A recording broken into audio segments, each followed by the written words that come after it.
Next topic uses of potentiometer wire. पहा, पहिला use काय होता? Comparison of EMFs of two batteries. पहिल्या बॅटरीचं EMF E1, दुसऱ्या बॅटरीचं EMF E2 is equal to L1 upon L2, where L1 is length. ज्यावेळेस पहिली बॅटरी आपण यूज केली त्यावेळेस जिथे नल पॉईंट आपल्याला भेटला त्या नल पॉईंट पासून हायर पोटेन्शियल इन ए इथपर्यंतचं डिस्टन्स म्हणजे L1. त्यानंतर ही बॅटरी रिमूव्ह केली, त्याच्यानंतर दुसरी बॅटरी कनेक्ट केली, त्यावेळेस दुसरा नल पॉईंट भेटला आणि त्या नल पॉईंटचं distance from higher potential side A measure केलं आणि त्या दोन लेंथचा रेशिओ म्हणजेच ratio of or comparison of EMFs of two batteries. तर पहा, सेकंड यूज काय आहे? Measurement of internal resistance of battery. ह्या ज्या दोन बॅटरीज होत्या त्यापैकी कुठलीही एक बॅटरी आपण कन्सिडर करूया, कुठलीही बॅटरी, याच म्हणलं म्हणून याच नाहीये, कुठल्याही बॅटरीचा इंटरनल रेजिस्टन्स मेजर करण्यासाठी आपण पोटेन्शिओमीटर वायरचा वापर करू शकतो. तर पहा, आणि इंटरनल रेजिस्टन्स त्या बॅटरीचा मेजर करण्यासाठी by using potentiometer we need potentiometer setup. तर चला तयार करूया आपण पोटेन्शिओमीटर सेटअप. तर पोटेन्शिओमीटर म्हणजे काय? त्याच्यामध्ये काय असतं? सर्वात अगोदर एक वायर जिची लेंथ 10 मीटर असते. तर ती वायर आपण काढूया. ही वायर AB आणि या वायरच्या या साईडला काय होतं? एक स्ट्रॉंग बॅटरी, त्याच्या पुढे प्लग की, त्याच्या पुढे व्हेरिएबल रेजिस्टन्स, त्याला आपण म्हणतो ड्रायव्हिंग. हे पूर्ण काय आहे? Driving circuit. Driving circuit. या ड्रायव्हिंग सर्किटमध्ये ही असते स्ट्रॉंग बॅटरी, नंतर हे प्लग की, हे व्हेरिएबल रेजिस्टन्स. ड्रायव्हिंग सर्किट मध्ये या तीन गोष्टी आहेत: स्ट्रॉंग बॅटरी, प्लग की, व्हेरिएबल रेजिस्टन्स. पहा, प्रत्येक याच्यामध्ये आपण हेच काढत आलो आहोत, काही चेंज नाहीये. ड्रायव्हिंग सर्किट, पोटेन्शिओमीटर म्हणल्यानंतर हेच असेल. स्ट्रॉंग बॅटरी कशामुळे? कारण ज्या बॅटरीज आपण या साईडला कनेक्ट करणार, ज्यांचा इंटरनल रेजिस्टन्स मेजर करायचा असेल किंवा ज्यांचं EMF पोटेन्शियल डिफरन्स मेजर करायचा असेल, त्यांचं EMF किंवा पोटेन्शियल डिफरन्स हा या स्ट्रॉंग बॅटरीपेक्षा कमी असला पाहिजे, हे आपण सतत आणि वारंवार सांगत आहोत. तर पहा, त्यानंतर इथे काय करायचं आहे? इंटरनल रेजिस्टन्स बॅटरीचा मेजर करायचा आहे. म्हणजेच इथे असेल गॅल्व्हनोमीटर कॉईल आणि गॅल्व्हनोमीटर कॉईलचं हे एक एंड, त्याला आपण म्हणतो जॉकी. या जॉकीचा वापर आपण कशासाठी करतो? या A आणि B च्या मध्ये एक पॉइंट असा भेटतो ज्या ठिकाणी हे गॅल्व्हनोमीटर 0 डिफ्लेक्शन दाखवत असेल. तर याचं हे एंड, त्यानंतर या बॅटरीचं हे एंड, हे झाले दोन टर्मिनल्स. मग ज्याच्यासाठी आपण हे पोटेन्शिओमीटर वापरणार ते इथे कनेक्ट करणार. तर आपल्याला काय फाइंड करायचं आहे? Internal resistance of battery. तर बॅटरी आपल्याला इथे कनेक्ट करावी लागेल. बॅटरी कनेक्ट करत असताना लक्ष द्यायचं आहे, पॉझिटिव्ह टर्मिनल पहा इथे, तर इथलं पॉझिटिव्ह टर्मिनल या साईडला असलं पाहिजे, निगेटिव्ह टर्मिनल या साईडला, आणि या बॅटरीचा हा internal resistance denoted by small r, आणि हे याला जोडायचं. पहा, आणि या बॅटरीचं EMF ई आहे असं आपण कन्सिडर करूया. देन एक्स्ट्रा, इथपर्यंत तुम्हाला समजलं असेल, कारण हे सोपं होत चाललं आहे. वारंवार डिस्कशन करून तुमच्या डोक्यात थोडंसं काहीतरी ट्यूब पेटत असेल. तर पहा, एक्स्ट्रा ॲडिशनल याच्यामध्ये हे असेल, एक नोन रेजिस्टन्स आर घ्यायचा आहे आणि तो कुठे कनेक्ट करायचा आहे? Across the battery together with plug की. म्हणजे हा रेजिस्टन्स आर आणि ही प्लग की के ही जॉईन करायची आहे इथे. तर इंटरनल रेजिस्टन्स बॅटरीचा मेजर करण्यासाठी तुम्हाला या साईडला एवढा सिस्टम आवश्यक आहे. तर याच्यामध्ये थोडंसं बेसिक डिस्कस करूया. पहा, हा पॉइंट आपण ज्यावेळेस ऑब्टेन करतो, ज्यावेळेस आपल्याला हा पॉइंट भेटतो, त्यावेळेस या वायरमधून करंट फ्लो होत असतो का? नाही. कारण हा पॉइंट आपण स्वतःच शोधत असतो आणि तेच बेसिक प्रिन्सिपल आहे, to search null point. To search null point between A and B. तेव्हाच आपण इकडचं पोटेन्शियल डिफरन्स आणि इथलं पोटेन्शियल डिफरन्स इक्वेट करू शकतो आणि मग आपल्याला सांगता येईल की इथलं पोटेन्शियल डिफरन्स किती आहे किंवा इंटरनल रेजिस्टन्स किती आहे. तर पहा, ज्यावेळेस या वायरमधून करंट जात नसेल, म्हणजेच करंट थ्रू वायर किती असेल? 0. तर इथून जो करंट निघणार आहे या बॅटरीपासून, तो समजा आय, इथे आला आय, इथलं पोटेन्शियल सेम असल्यामुळे हा करंट इकडे जाईल का? नाही. तर हा करंट कुठे जाईल? या साईडला. हा करंट इकडे येईल आणि हा नल पॉइंट असल्यामुळे, परत एकदा, हा नल पॉइंट असल्यामुळे करंट इकडे जाणार नाही, कारण इथलं पोटेन्शियल आणि इथलं पोटेन्शियल सेम असेल. जेव्हा पोटेन्शियल या दोन पॉइंटचं सेम असेल, तेव्हा गॅल्व्हनोमीटरमधून करंट फ्लो होत नसेल, तो झिरो डिफ्लेक्शन दाखवत असेल. मग हा करंट इथे आल्यानंतर इकडे जाणार नाही, ज्याप्रमाणे इकडे गेला नव्हता त्याचप्रमाणे तो इकडे जाईल, परत इकडे जाईल आणि या सर्किटमध्ये तो फिरत राहील. म्हणजे हा करंट इकडे जाणार नाही.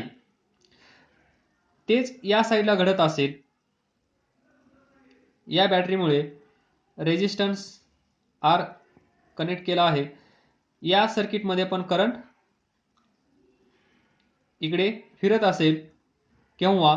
जेव्हा ही प्लग की आपण ऑन करू तेव्हा. सध्या ही कशी आहे? ओपन आहे. या सर्किटमधून करंट फ्लो होत नाहीये. तर पहा, ते सिंपल दोन गोष्टी आपल्याला कन्सिडर करायच्या आहेत. पहिलं लॉजिक पहा, when this K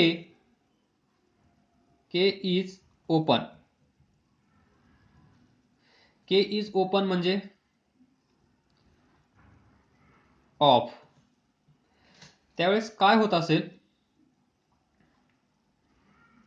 इथून या सर्किटमधून करंट फ्लो होत नसेल. when K is open, that is off, त्यावेळेस पहा, बॅटरीपासून करंट निघाला, इथे ओपन म्हणजे ऑफ असल्यामुळे करंट इकडे जाणार नाही, म्हणजेच या सर्किटमध्ये करंट फ्लो होणार नाही या केसमध्ये. त्यावेळेस या पॉइंटला पोटेन्शियल किती असेल? Higher potential. या साईडला लोअर पोटेन्शियल 0. म्हणजे जी ही बॅटरी असते, ही बॅटरी, हे पॉझिटिव्ह टर्मिनल, हे निगेटिव्ह टर्मिनल, समजा ही 2 व्होल्टची बॅटरी असेल, तर या साईडला किती असतं? 2 व्होल्ट. इथे काय असतं? 0 volt. 2 volt, 0 volt. Potential difference across its terminals.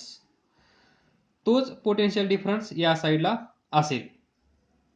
जोपर्यंत ही प्लग की आपण ऑन करत नाही, तोपर्यंत या सर्किटमध्ये करंट फ्लो होणार नाही.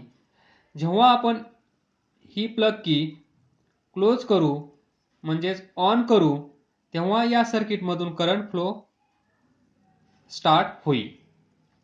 पण आपण काय कन्सिडर केलं आहे, व्हेन के इज ओपन म्हणजे हे स्विच कसं आहे, ऑफ. जर हे स्विच ऑफ असेल तर इथून इकडे करंट फ्लो होणार नाही आणि जेव्हा करंट फ्लो होत नाही त्यावेळेस इथला पोटेन्शियल डिफरन्स किती असेल, across this battery is E आणि हेच पोटेन्शियल डिफरन्स या साईडला असेल. मग एवढं पोटेन्शियल डिफरन्स आणि लक्षात ठेवा हे potential difference should be less than V not. V not काय आहे ते सांगेन, पण हे सर्किट समजलं असेल अशी आशा करतो. नंतर पहा what is V naught. This A B potentiometer wire पहा, या बॅटरीचं EMF व्ही नॉट असेल तर हायर पोटेन्शियल साईडला किती असेल, व्ही नॉट. लोअर पोटेन्शियल साईडला किती असेल, 0. तर इथे कंडक्टरना या कंडक्टरमधून करंट फ्लो होत असताना ना इथे रेजिस्टन्स आहे, ना कॅपॅसिटर आहे, ना इंडक्टर आहे, तर इथून इथे येत असताना लॉस काहीच होणार नाही. म्हणजे इथे काय असेल, पोटेन्शियल व्ही नॉट या पॉइंटला. त्याचप्रमाणे इथून हे व्ही नॉट जसं जसं पुढे जाईल तसं तसं ड्रॉप होत राहील आणि या पॉइंटला येऊन 0 होईल. म्हणजे टोटल व्होल्टेज यूज केलं जाईल आणि त्याचप्रमाणे हे 0ला मॅच करेल. या साईडचं सर्किट म्हणजेच potential difference across A B is V A minus V V. Potential at A is V naught minus potential at point B is 0. So we get potential difference across AB. That is potential difference V naught, and this potential difference or drop across AB should be greater than this EMF. तेव्हाच आपल्याला हा null point भेटतो. जर याचं EMF जास्त असेल इकडच्या पेक्षा तर हा नल पॉइंट या AB वर कधीच भेटणार नाही, तुम्ही कितीही दिवस सर्च करत राहिले तरी. त्यामुळे हा लेस दॅन असला पाहिजे या व्ही नॉट पेक्षा. तर पहा पहिलं लॉजिक समजलं असेल. व्हेन की इज ओपन ऑर ऑफ त्यावेळेस या सर्किटमधून करंट फ्लो होणार नाही. म्हणजे त्या केसमध्ये इकडे करंट काय असेल, I इज इक्वल टू 0. त्यामुळे इथे पोटेन्शियल डिफरन्स काय असेल, जे या बॅटरीचं आहे तेच पोटेन्शियल डिफरन्स म्हणजेच इथे आणि इथे असेल. तर सर्वात पहिलं काम काय असतं आपलं, पोटेन्शिओमीटर म्हणल्यानंतर टू सर्च नल पॉइंट और ऑब्टेन नल पॉइंट, हे दोन वर्ड विसरू नका. Obtain null point. समजा या केसमध्ये नल पॉइंट आपल्याला भेटला इथे.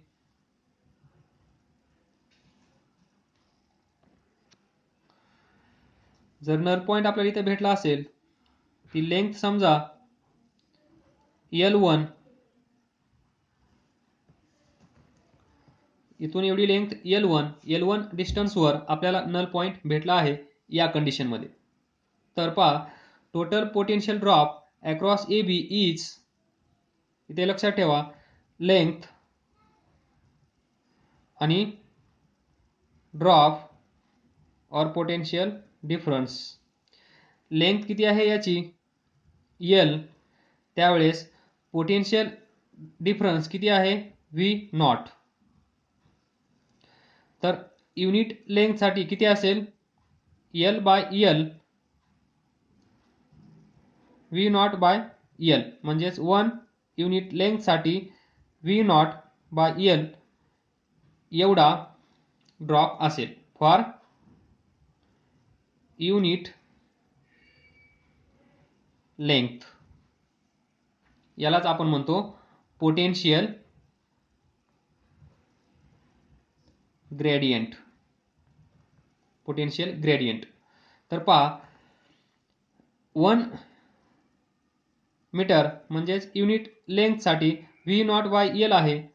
तर L1 साठी किती असेल? काय करावं लागेल? L1 नी multiply. So L1 for L1 it is V naught by L into L1. This is potential difference across AP. ए आणि P च्या मध्ये पोटेन्शियल डिफरन्स किती असेल? V naught by L into L1 इथला. त्यालाच आपण असं लिहू शकतो. आणि ज्यावेळेस पहा या वायरमधून करंट फ्लो होत नाही, इथून करंट फ्लो होत नाही, या सर्किटमधला करंट इकडे फ्लो होत आहे, या सर्किटमध्ये करंट फ्लो होत नाही कारण की इज ओपन बंद आहे त्यामुळे. तर या साईडला पोटेन्शियल डिफरन्स किती आहे? ई. इथला पोटेन्शियल डिफरन्स किती आहे? एवढा. तर इथला पोटेन्शियल डिफरन्स आणि इथला पोटेन्शियल डिफरन्स सेम असतो तेव्हाच या दोन वायरमधून करंट फ्लो होत नाही. या लॉजिकनुसार आपण असं लिहू शकतो, दिस E is equal to V naught by L into L1. हे आलं इक्वेशन नंबर 1. नंतर पहा महत्वाचं. आता काय करायचं आहे आपल्याला? ही जी की आहे ती की ऑन करायची आहे. ऑन केल्यानंतर काय होईल? तर या बॅटरीमधून करंट जो निघेल I तो या रेजिस्टरमधून जाईल, इकडे येईल, परत या सर्किटमध्ये असा फ्लो होत राहील. म्हणजे आता इकडे करंट नॉट इक्वल टू 0 आहे. या सर्किटमधून करंट फ्लो होत आहे. या केसमध्ये काय होत असेल ते पहा. ज्यावेळेस हा करंट किती असेल या बॅटरीमधून या सर्किटमध्ये करंट फ्लो होत असेल, नॉट इक्वल टू 0 असेल, तर करंट किती असेल फाइंड करू शकता. या केसमध्ये सेकंड के ऑन केल्यानंतर दॅट इज क्लोज. तर करंट किती असेल? करंट पहा, current V is equal to IR. So I is equal to V by R. तर V पहा इकडे करंट जाणार नाही, इकडे करंट जाणार नाही कारण आपण नल पॉइंट ऑब्टेन केला आहे, हे लक्षात ठेवा. नाहीतर तुम्ही म्हणाल इकडेच करंट का जात आहे, इकडे जायला पाहिजे, इकडे जायला पाहिजे, कारण पोटेन्शियल या दोन पॉईंटचं सेम आहे, इथलं सेम आहे. करंट या सर्किटचा इथेच फ्लो होत असेल, या सर्किटचा इथेच फ्लो होत असेल, हे लक्षात ठेवा. तर या साईडला बॅटरीचं व्होल्टेज किती आहे? E डिवायडेड बाय या सर्किटमध्ये रेजिस्टन्स किती आहे? R plus R. पहा इथून करंट निघाला, तो इथे आला, या रेजिस्टरमधून करंट गेला, परत इथून आला, परत इथे आला, इकडे गेला नाही, तो इकडे गेला, या R मध्ये गेला. म्हणजे ह्या R मध्ये आणि याच्यामध्ये करंट कसा आहे? सेम. जेव्हा करंट सेम असतो तेव्हा हे दोन रेजिस्टन्स एकमेकांना कसे असतात? सिरीजमध्ये. म्हणून R च्या जागेवर काय येईल? Capital R plus R. एवढा करंट या सर्किटमध्ये या साईडला फ्लो होत असेल.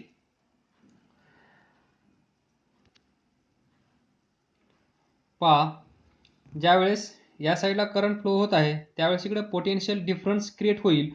आता या साईडला पोटेन्शियल डिफरन्स E राहणार नाही. पहिल्या केसमध्ये ज्यावेळेस ही की बंद होती त्यावेळेस या सर्किटमध्ये करंट 0 होता, म्हणून पोटेन्शियल डिफरन्स या बॅटरीचा जेवढा होता तोच पोटेन्शियल डिफरन्स आपण कन्सिडर केला. पण या केसमध्ये तसं होणार नाही, कारण ज्यावेळेस करंट इथून निघेल, इथे जाईल, त्यावेळेस काय होईल? पोटेन्शियल ड्रॉप होईल. त्यामुळे या साईडला पोटेन्शियल पहिल्यापेक्षा कमी असेल आणि ते किती असेल ते पहा. हा पॉइंट A असेल, हा पॉइंट B असेल, तर potential difference AB VA minus VB is equal to किती असेल पहा. किर्चॉफ्स लॉ यूज करू शकतो आपण. करंटची डायरेक्शन कशी आहे? इथून करंट निघाला आहे, असा करंट येत आहे, म्हणजे या डायरेक्शनमध्ये करंट असा जात आहे, या डायरेक्शनमध्ये. तर पहा करंट असा जात आहे पाथ पण आपण अशी कन्सिडर केली आहे, तर ज्या डायरेक्शनमध्ये आपण जात आहोत त्या डायरेक्शनमध्ये करंट फ्लो होत असेल तर इथे ड्रॉप होत असेल. आणि या बॅटरीसाठी पहा, लोअर पोटेन्शियल कडून आपण हायर पोटेन्शियलला जात आहोत. इथे 0 आहे, इथे ई असेल. ही बॅटरी आहे, तिथे EMF ई आहे. इकडे लोअर म्हणजे 0, इकडे हायर म्हणजे ई असेल. तर इथून इकडे जात असताना बाय किर्चॉफ्स लॉ आपण काय करतो, लोअर पासून हायरला गेलो म्हणून प्लस ई घेतो. आणि रेजिस्टरसाठी काय करत असतो, इथे रेजिस्टरसाठी करंट इंटू रेजिस्टन्स, तर डायरेक्शन सेम असल्यामुळे काय करावं लागेल, मायनस, कारण ॲक्च्युअल पोटेन्शियल ड्रॉप होत आहे. तर या साईडला पोटेन्शियल डिफरन्स किती असेल, या बॅटरीचा ई मायनस हा आय आर. आता या साईडला पोटेन्शियल डिफरन्स एवढा क्रिएट होत असेल कारण इथे पोटेन्शियल ड्रॉप होत आहे या बॅटरीमध्ये. ही जी बॅटरी आहे या बॅटरीचा हा जो इंटरनल रेजिस्टन्स आहे, इथे किती लॉस होत आहे, आय आर. म्हणजे टोटल पोटेन्शियल अगोदर इकडे एवढं होतं, आता हा जो लॉस आहे तो मायनस करावा लागेल, म्हणजे पोटेन्शियल डिफरन्स इकडे काहीतरी कमी झालेला असेल. त्यावेळेस जेव्हा की के ऑन आहे त्यावेळेस आपण कसं लिहू शकतो पहा, हे लॉजिक सेम असेल. त्यावेळेस आपल्याला नंतर आता दुसरा पॉईंट भेटेल. समजा हा पॉईंट आपल्याला भेटला इथे, हा आता आहे, हा P1 होता, हा P2. तर P2 साठी लेंथ किती असेल, L2. P2 इथे भेटला, या पॉईंट पासून या पॉईंटचं डिस्टन्स असेल L2. तर L2 साठी for L2 potential gradient V0 by L into L2 एवढा पोटेन्शियल डिफरन्स असेल. पण पोटेन्शियल डिफरन्स तिथे किती आहे, ई मायनस आय आर, कारण इंटरनल रेजिस्टन्स मधून करंट या वेळेस फ्लो होत आहे त्यामुळे. तर पहा, then we can write VAB is equal to VA minus VB is equal to V0 by हा L इंटू L2. लक्षात घ्या ही कन्सेप्ट. नाही समजली असेल तर त्याच दिवशी व्हिडिओ पाहिल्यानंतर विचारा. पहा, V0 by L into L2 हे काय असलं पाहिजे, हा आहे पोटेन्शियल डिफरन्स अक्रॉस ए आणि पी. ए आणि पी च्या मध्ये पोटेन्शियल डिफरन्स किती आहे, V0 by L into L2. तर हाच पोटेन्शियल डिफरन्स याच्या बरोबर असला पाहिजे. आणि या साईडला पोटेन्शियल डिफरन्स किती आहे आता या सिच्युएशनला, ई मायनस आय आर. म्हणून याला आपण इक्वेट करू शकतो E minus I R. So now we will solve V0 by L into L2 is equal to E minus I. Current किती फ्लो होत आहे, E by R plus R into हा R. तर याला सॉल्व करा, LCM घ्या. तर E R plus R येईल या साईडला, minus E R divided by R plus R. E R plus E small R minus E small R divided by R plus R plus minus आपल्याला भेटेल E R divided by R plus R. या साईडला काय असेल, V0 by L into L2. Equation number 2. हे equation number 1. तर पहा, इथे पोटेन्शियल ड्रॉप सेकंड कंडिशन मध्ये कमी झाला आहे, म्हणजे ही लेंथ L2 काय असेल, कमी असेल, L2 लेस दॅन L1 असेल. कारण पहिल्या वेळेस पोटेन्शियल ड्रॉप या साईडला होत नव्हता. ज्यावेळेस की आपण चालू केली त्यावेळेस या रेजिस्टन्स मधून करंट गेल्यामुळे ड्रॉप झाला, म्हणून पोटेन्शियल ड्रॉप या साईडला झाला. म्हणून P2 आपल्याला या साईडला भेटेल जवळ, कमी लेंथचा. त्यामुळे L2 is less than L1. तर आपण काय करूया, इक्वेशन 1 आणि 2, L2 काय आहे, लेस आहे, मग इक्वेशन 1 ला 2 नी डिवाइड करूया. पहा थोडं याला EMF या साईडला आहे, याला रिव्हर्स करून लिहा. ER upon R plus R is equal to V naught by L into L2. ते दोन इक्वेशन सेम दिसतील. या साईडला EMF, या साईडला EMF, या साईडला EMF, या साईडला EMF, या साईडला V naught by L, V naught by L, L1 L2. तर या इक्वेशनला या इक्वेशननी डिवाइड करा. पहा राईट साईडला V नॉट बाय L आहे, V नॉट बाय L इकडे पण आहे, ते कॅन्सल होईल. मग काय भेटेल, L1 upon L2, L1 upon L2 right साईडला. लेफ्ट साईडला काय भेटेल, याला याने डिवाइड केल्यानंतर EMF कॅन्सल होईल. 1 अपॉन R प्लस R हे भेटेल.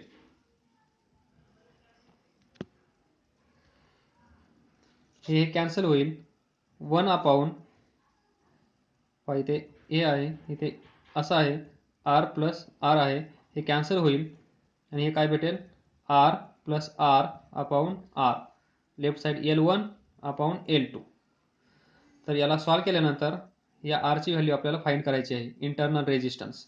हा R याला मल्टिप्लाय करेल, R L1 is equal to L2 into R, L2 R, L2 into हा small r, L2 small r. तर याला इकडे घेऊन या, R L1 minus L2 R is equal to L2 R. तर R कॉमन काढता येईल, R L1 minus L2 is equal to L2 R. इथून काय भेटेल, R ची व्हॅल्यू काय भेटेल, R इज इक्वल टू हा R